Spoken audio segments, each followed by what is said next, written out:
All right, well, October is the month where many high school students in their final year will sit down to their final exams. It can be a very stressful time for not just the students and teachers, but the parents as well. So how do you deal with this stress? Giovanna Mercuri is the Welfare Coordinator at Melton Secondary College in Melbourne, and she joins us now. Good morning, Giovanna. How are you today? Good morning. Well, thank you. Good. What do you think is the key to really helping a student who's sitting for these final exams? Do you think it comes down to helping them manage their time? Yes. If the Year 12 students really need to get themselves a study plan. Now, a study plan factors in studying, it factors in exercise, healthy eating, socialising, hobbies, and even part-time jobs. So it actually spreads everything that they need to do throughout the whole week. Is there any part of their plan that should insist on being internet or not internet, social networking free? Because that's what we've seen maybe in the Olympics, you know, all the athletes were on Twitter, were on Facebook, and it was really detracting them from the job that they had at hand. Would you suggest the same for Year 12 students? Yes, well actually that is actually factored into the plan itself. So I'm just losing my earpiece here. Have you got us? You're right? Yeah, I've got you now. Good. Yeah, sorry.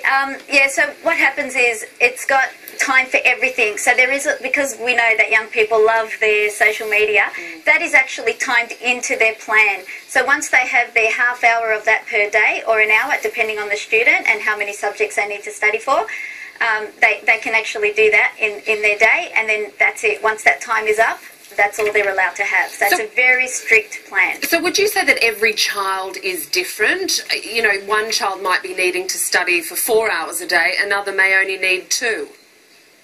Yes, definitely. What we do, we usually, with the study plans, we usually allow 1 hour per subject, and they have 2 subjects per day. So, for example, because sometimes young people have every best intention to study, and they sit at the desk and they think, okay, I'm going to study for English now. Oh no, I think I better do maths. Oh no, I better do science. And then they get overwhelmed and they actually walk away from the desk and they're totally turned off studying. So what we actually do is we factor in an hour for maths and English on Monday, and then maybe Tuesday they do science and another subject, so it all balances out very well. Yeah, and we're just looking at the graphs here for the kids. Eat brain foods while studying, make sure sleep patterns are not altered. But it's also a stressful time for parents as well, isn't it? What sort of tips can you give parents to help their kids through this time? Okay, lots of nurturing. So while the student is studying, maybe bring them in cups of hot chocolate and healthy snacks, and provide them with healthy eating. But also, you'll probably notice, a lot of families will notice that Year 12 students can be a little bit more moody than normal. They're full of so much anxiety that they can add tension to the home. And if parents can not buy into that, just understand, okay, they're just stressed out at the moment, it's not a personal attack, give them their space.